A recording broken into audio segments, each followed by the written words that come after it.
చిన్నప్పుడు నాకు బాగా గుర్తు మందార పువ్వులు కాస్తే తెంపుకొని వెనకాల తొడిమిలా గ్రీన్ గా ఉంటుంది కదా, దాన్ని లాగేసి నోట్లో పెట్టుకొని పీల్చేసేవాళ్ళం. స్వీట్నెస్ వచ్చేది తీయగా. బట్ అదే మందార పువ్వుని తినకూడదు మనం, ఏ నిషిద్ధం అంటారు కొన్ని మందార పువ్వులు, కొన్ని రకాలు.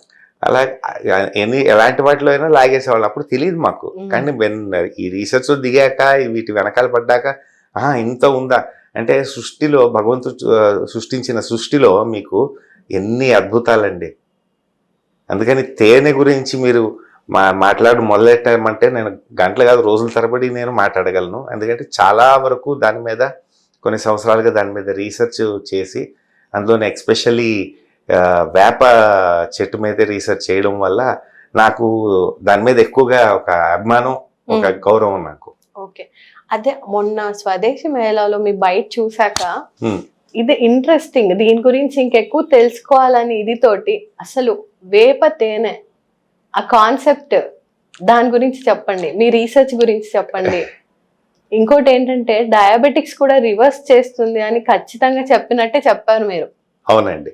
సో ఆ వేప తేనె గురించి కొంచెం చెప్పండి వ్యూయర్స్ కి, దాని హెల్త్ బెనిఫిట్స్ కానీ మీ రీసెర్చ్ బేసిక్ నుంచి. తప్పకుండా అండి. భగవంతుడి సృష్టిలో ఎన్నో అద్భుతాలు ఉన్నాయండి. అయితే వేప చెట్టు అన్నది మహా